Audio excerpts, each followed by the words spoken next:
إن الحمد لله نستعينه ونستغفره ونؤمن به ونتوكل عليه ونعوذ به من شرور أنفسنا من سيئات أعمالنا من يهده الله فلا مضل له ومن يضلل فلا هادي له أشهد أن لا إله إلا الله وحده لا شريك له وأشهد أن سيدنا ومولانا محمدا عبده ورسوله اللهم صل وسلم وبارك عليه وعلى آله وأصحابه والتابعين لهم إلى يوم القيامة أما بعد فقد قال تعالى في كتابه الكريم إن الذين قالوا ربنا الله ثم استقاموا تتنزل عليهم الملائكة ألا تخافوا ولا تحزنوا وأبشروا بالجنة التي كنتم توعدون نحن أولياؤكم في الحياة الدنيا وفي الآخرة ولكم فيها ما تشتهي أنفسكم ولكم فيها ما تدعون نزلا من غفور رحيم ومن أحسن قولا ممن دعا إلى الله وعمل صالحا وقال إنني من المسلمين. Hadirin yang dimuliakan Allah SWT, majlis kita ini adalah majlis fikir sebagaimana yang diriwayatkan dari yang mulia pimpinan kita, junjungan kita, Nabi Agung Muhammad SAW. Fikir ini nilainya sangat tinggi.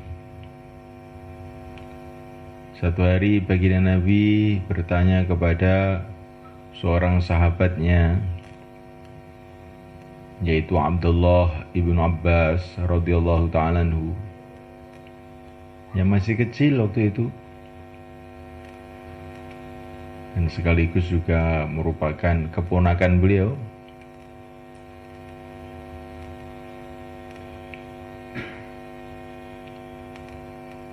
Sepupu beliau,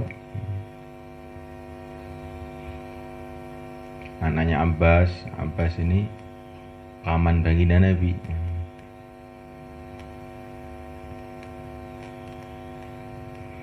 Maka Nabi bertanya kepada Abdullah bin Abbas, "Ya Abdullah, apa yang sedang kamu fikirkan?" Maka Abdullah mengatakan, "Yang sedang saya fikirkan ya Rasulullah adalah tanda-tanda keagungan Allah yang telah menciptakan alam semesta ini." Jadi Abdullah bin Abbas pada waktu itu memikirkan tanda-tanda keagungan Allah yang telah menciptakan alam semesta ini. Semua yang ada di alam semesta ini adalah tanda-tanda keagungan Allah, kehebatan Allah.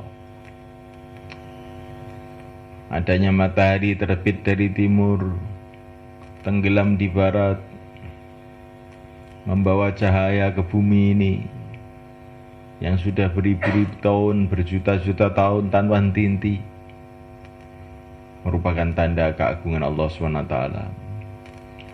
Wujudnya langit yang begitu luas dengan bintang-bintang yang bertebaran, yang jumlahnya miliun-miliun, triliun-triliun, gak ada yang tahu jumlahnya. Tanda keagungan Allah. Wujudnya daratan, lautan, gunung-gunung, tumbuh-tumbuhan yang beraneka ragam, yang hijau, yang kuning, yang pahit, yang manis, yang untuk makanan, untuk jamu, untuk segala macam keperluan, untuk bumbu-bumbuan, tanda keagungan Allah SWT. Allah menciptakan merica, menciptakan pala, menciptakan lombok, menciptakan garam. Coba ini kalau kita makan garam, makan sambal, makan ikan, makan ayam. Kita bayangkan kalau Allah itu tidak menciptakan bumbu-bumbu semacam ini, kayak apa kita makan tuh? Anyep saja. Tanda keagungan Allah SWT. Hembusan angin. Bagaimana kalau dunia ini nggak ada angin kira-kira? Pabrik mana yang bisa mendatangkan angin? Tanda keagungan Allah SWT. Datangnya siang, datangnya malam. Tanda keagungan Allah SWT.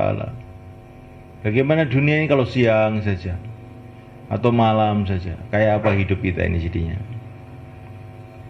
Wujudnya laki-laki, wujudnya perempuan, wujudnya binatang-binatang, wujudnya sapi, wujudnya kambing, wujudnya ayam. Semua adalah tanda-tanda keagungan Allah SWT. Setetes air pun tanda keagungan Allah SWT. Karena setetes air ini kalau tidak diciptakan oleh Allah, seluruh dunia mau menciptakan setetes air nggak bisa. Seluruh dunia mau menciptakan sebutir pasir nggak bisa. Kalau orang mau mikir, sebutir pasir pun tanda keagungan Allah SWT. Kalaupun di dunia ada manusia pandai, itu pun tanda keagungan Allah SWT. Karena Allah yang menciptakan mereka. Jangan kita takjub dengan makhluk apa saja. Takjublah dengan yang menciptakannya. Allah Subhanahu wa ta'ala. Inilah yang kurang lebih yang difikirkan oleh Sayyidina Abdullah bin Abbas. Maka baginda Nabi suka dengan fikir Abdullah bin Abbas ini. Maka beliau mengatakan, fikir kamu ini Abdullah lebih baik daripada ibadah setahun yang tidak ada fikir demikian. Kalau ibadah dengan fikir demikian, ya pahalanya sudah tambah banyak lagi. Kemudian baginda Nabi SAW berjumpa dengan Sayyidina Abu Hurairah radhiyallahu ta'ala anhu. Maka baginda Nabi bertanya, "Hai Abu Hurairah, yang kamu pikirkan apa sekarang?" "Ya Rasulullah, yang saya pikirkan itu mengenai keadaan akhirat nanti bagaimana." Mikirkan keadaan akhirat. Bagaimana alam kubur, bagaimana padang mahsyar yang 50.000 tahun, bagaimana sirat, bagaimana surga, bagaimana neraka. Di akhirat cuma ada 2 tempat yang begitu luas. Surga yang disediakan oleh Allah untuk orang-orang iman. Istana-istana dari emas, dari intan. Sungai-sungai dari susu, dari madu. Kenikmatan yang tidak ada batas. Di sanalah tempatnya para nabi, para rasul, para wali Allah, dan orang-orang yang beriman. Tempat yang begitu indah sekali, nggak bisa dibayangkan. Seumpama kita pernah melihat surga, kita dikasih dunia seisinya ini gratis pun nggak akan mau.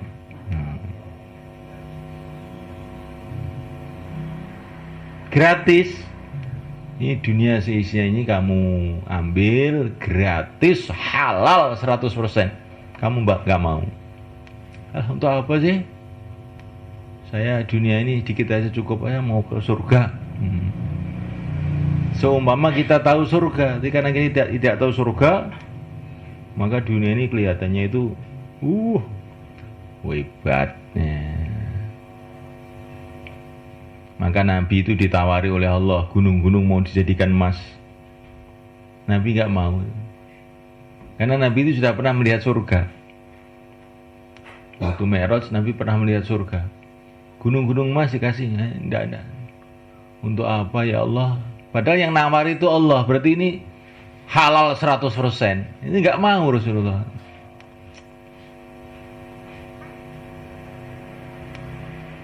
Kita bayangkan kalau kita ini sudah punya rumah dari emas, rumah dari intan, Terus ada orang nawari rumah dari bambu. Kira-kira mau nggak?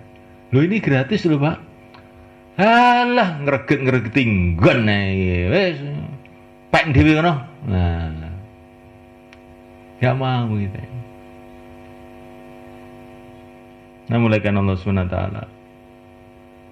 Maka Sayyidina Abu Hurairah yang dipikirkan keadaan akhiratnya.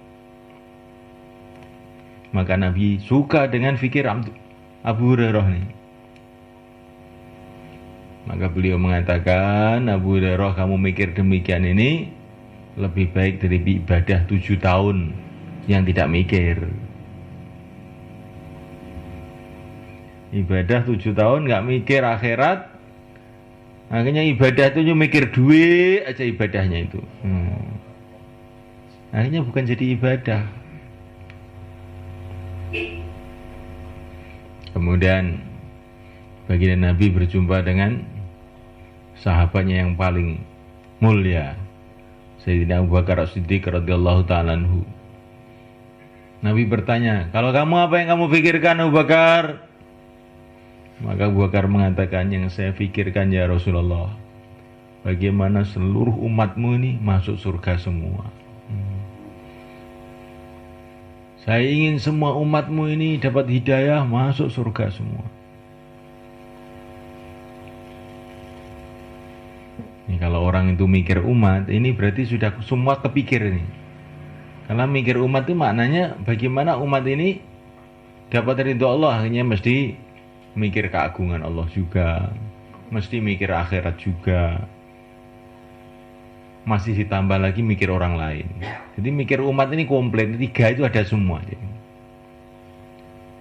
Ya orang itu kalau mikir umat, lah umat ini tidak akan bisa baik kecuali dengan hidayah Allah, akhirnya mikir keagungan Allah. Orang itu kalau mikir umat, lah semua umatnya akan ke akhirat, akhirnya mikir ke akhirat. Saya itu mikir ya Rasulullah, bagaimana umatmu semua masuk surga. Maka Nabi mengatakan, pikir kamu ini Abu Bakar seperti ibadah 70 tahun. Nah kita ingin biasa itu, otak kita ini kita gunakan untuk 3 ini. Mikir tanda-tanda keagungan Allah, mikir akhirat, mikir umat. Bagaimana umat itu amal agama semua. Kenapa kita kok mikir begitu? Biar kita dapat pahala 70 tahun. Walaupun kita ini masih lemah, tolah-tolah, tapi kita mikir umat. Supaya kita dapat pahala 70 tahun ibadah.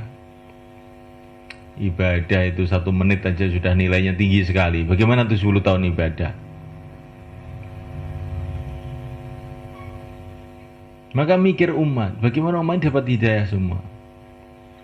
Dan umat ini ceritanya mulai zaman Nabi Adam sampai sekarang akan mendapatkan hidayah kalau ada suasana dakwah. Ini ceritanya begitu. Jadi mikir umat itu maksudnya adalah bagaimana wujud suasana dakwah di kalangan umat ini.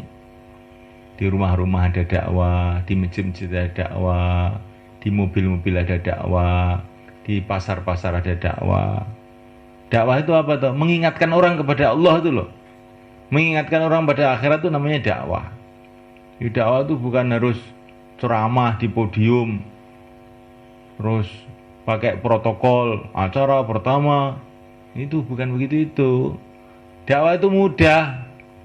Kalau kamu ketemu anaknya, nak, kamu ini hamba Allah, tinggal di bumi Allah, taatlah kamu kepada Allah. Ini sudah dakwah. Kalau ada hujan, kita bilang sama teman kita, ini Allah yang mendatangkan hujan ini. Kalau Allah nggak mendatangkan hujan, siapa yang bisa mendatangkan? Ini sudah dakwah. Dakwah itu mudah. Setelah dunia ini, akhirat, kita jangan terlalu terpesona, terlalu sedih dengan dunia ini. Ini sudah dakwah. Dakwah itu gampang betul nangil. Ya kalau wujud dakwah, maka akhirnya orang itu ingat pada Allah. Kalau ingat pada Allah, akhirnya amal agama. Lah supaya wujud dakwah itu bagaimana caranya? Nah ini. Orang itu harus menyiapkan waktu untuk dakwah. Supaya wujud dakwah, orang itu harus menyiapkan waktu untuk dakwah. Supaya wujud pasar bagaimana? Orang-orang harus menyiapkan waktu untuk perdagangan. Supaya wujud sekolahan bagaimana? Orang-orang harus menyiapkan waktu untuk sekolahan. Supaya wujud pabrik bagaimana? Orang-orang harus menyiapkan waktu untuk pabrik. Supaya wujud pertanian bagaimana? Orang-orang harus menyiapkan waktu untuk sawah. Supaya ada dakwah kemana? Orang-orang harus menyiapkan waktu untuk dakwah. Wis genah iki. Ini sudah jelas ini. Makanya untuk mewujudkan dakwah ini, kita ini harus kita siapkan. Laki-laki kita tiap hari 2,5 jam duduk di masjid mikirkan mewujudkan dakwah. Tiap bulan 3 hari untuk memikirkan dakwah ini.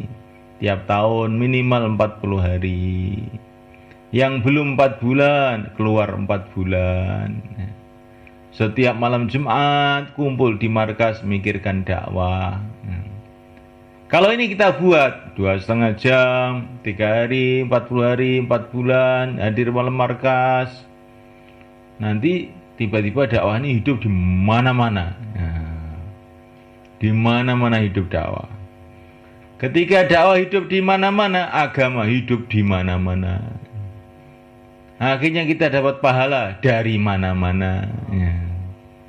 Pasar mendatangkan pahala, masjid mendatangkan pahala, sawah mendatangkan pahala, ladang mendatangkan pahala, kantor mendatangkan pahala. Semua mendatangkan pahala ketika di sana ada dakwah. Kalau pasar itu ada dakwah, kayak pasarnya orang Madinah zaman Nabi, maka di pasar itu ada dakwah, akhirnya orang pada amal agama di pasar.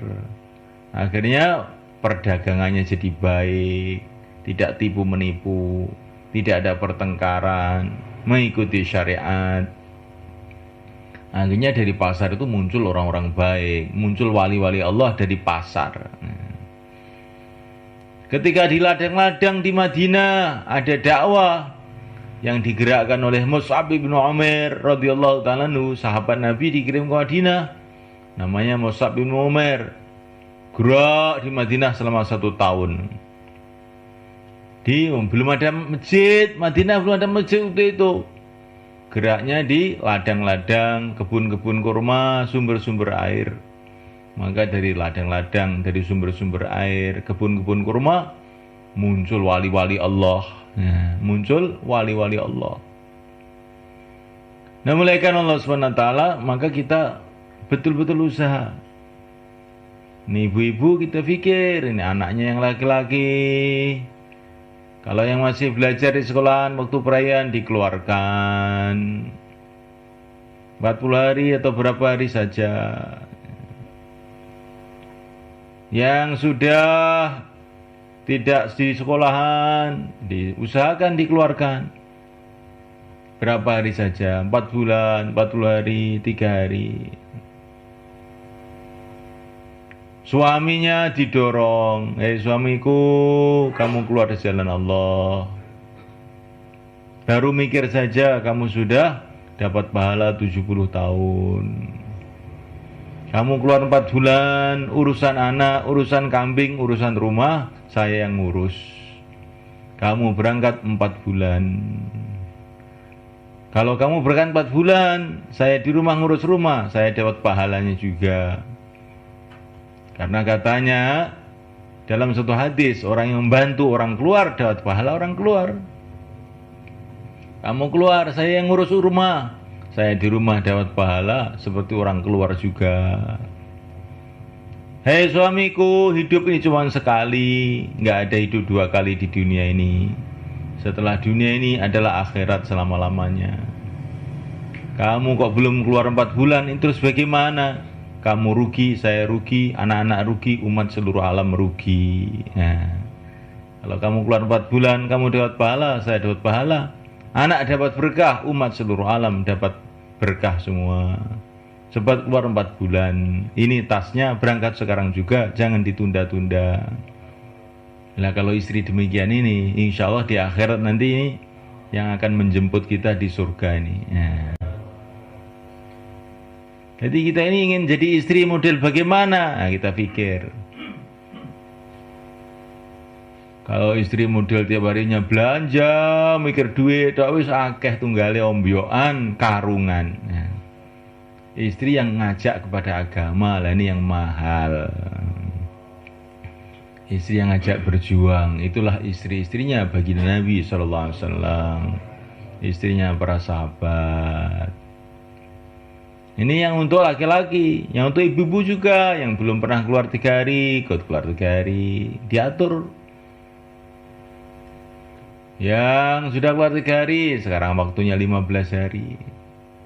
Kalau sudah 15 hari, nah, diatur, dimusyawarahkan, sehingga bisa keluar 40 hari. Kalau sudah keluar 40 hari, bagaimana mikir keluar negeri? Luar negeri ke IPB 2 bulan. Kalau sudah keluar negeri ke IPB, mikir ke negeri-negeri yang lain, ke negeri Arab, ke Eropa, kemana-mana. Lah apa ya bisa, wong saya ini bahasanya bahasa Jawa tok, kok disuruh ke negeri Arab. Oh, dakwahnya ajaib nih, bahasa Jawa pun negeri Arab paham juga.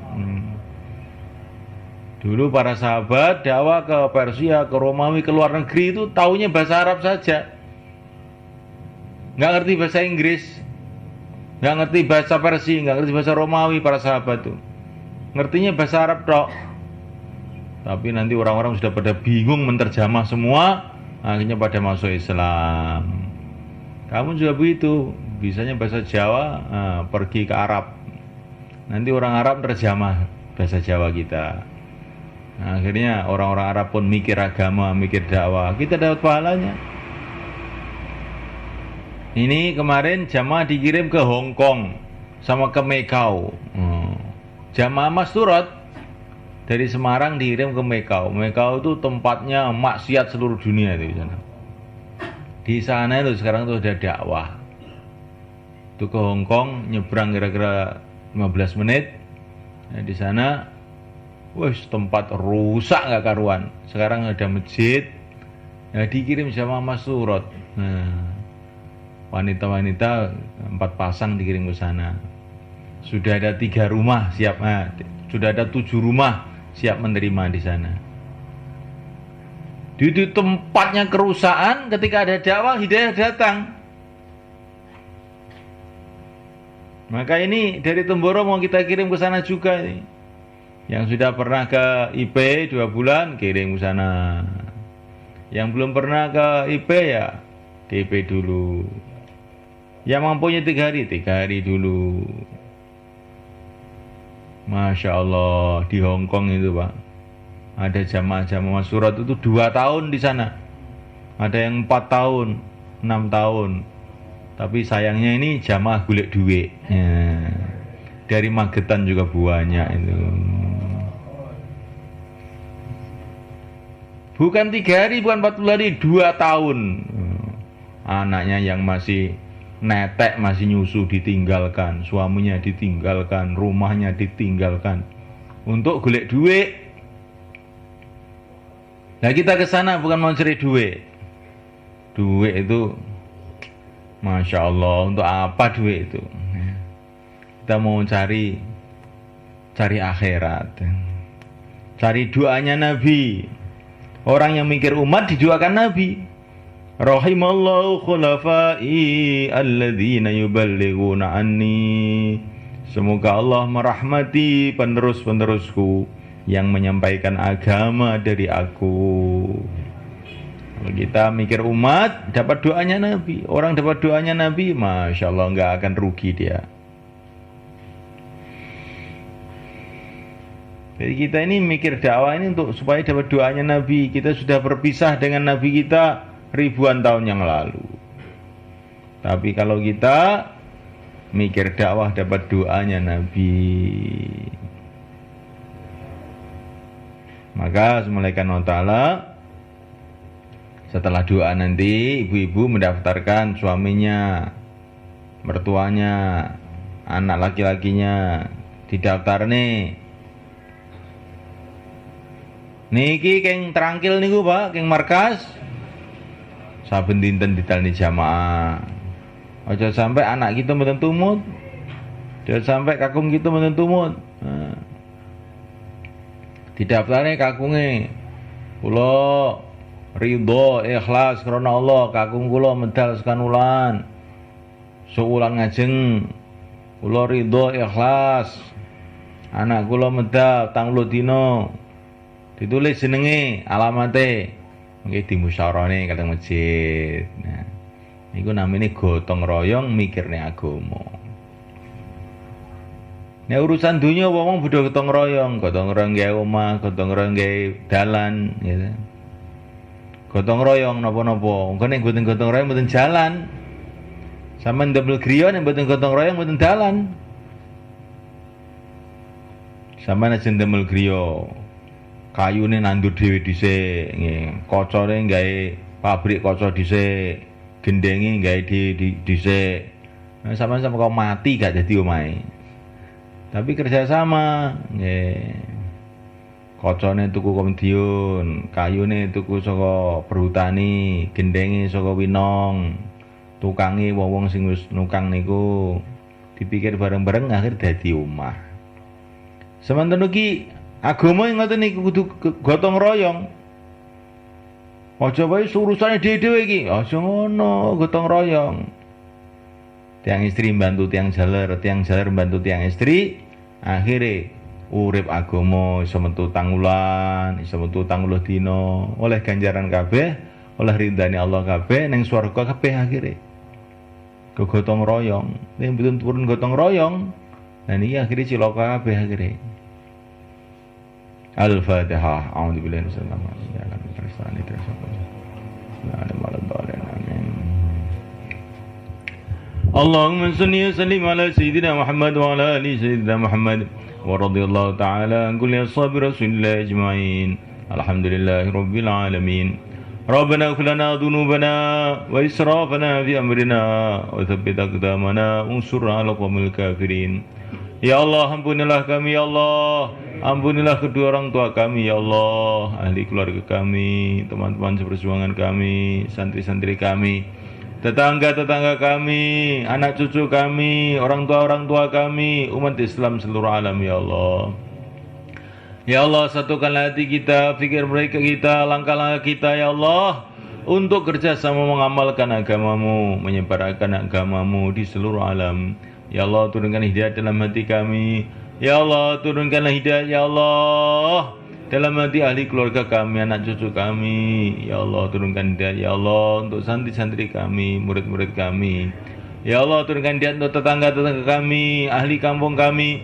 Ya Allah, turunkan hidayah untuk para ulama, para umara, para santri-santri. Ya Allah, turunkan hidayah di seluruh alam. Turunkan hidayah di seluruh alam ya Allah. Turunkan hidayah di seluruh alam.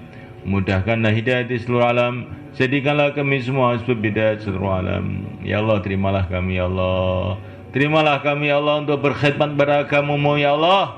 Terimalah keluarga kami ya Allah untuk berkhidmat pada agamamu ya Allah. Terimalah pesantren kami untuk berkhidmat pada agamamu ya Allah. Terimalah kampung kami untuk berkhidmat pada agamamu ya Allah. Terimalah masjid kami untuk berkhidmat pada agamamu ya Allah. Terimalah anak cucu kami ya Allah untuk berkhidmat pada agamamu ya Allah. Terimalah umat Islam ya Allah untuk berkhidmat kembali kepada agamamu ya Allah, sebagaimana para sahabat radhiyallahu ta'ala ajmain. Ya Allah, jadikanlah semua asbab hidayah seluruh alam. Ya Allah, jadikanlah semuanya asbab hidayah seluruh alam. Ya Allah, hidupkanlah kami dalam iman, matikanlah kami dalam iman. Hidupkanlah kami dalam Islam, matikanlah kami dalam Islam. Hidupkanlah kami dalam dakwah, matikanlah kami dalam dakwah. Hidupkanlah kami dalam zikrullah, matikanlah kami dalam zikrullah. Hidupkanlah kami dalam ridhamu, matikanlah kami dalam ridhamu ya Allah. Matikanlah kami dalam ridhamu ya Allah. Kumpulkanlah kami ya Allah bersama orang-orang yang kau ridhai di surga Firdaus, bersama Rasulullah SAW, bersama para sahabat, bersama para wali-walimu, bersama seluruh orang yang beriman ya Allah. Rabbana atina fid dunya hasanah wa fil akhirati hasanah wa qina adzabannar. Wa sallallahu alaihi wasallam wa baraka ala sayyidina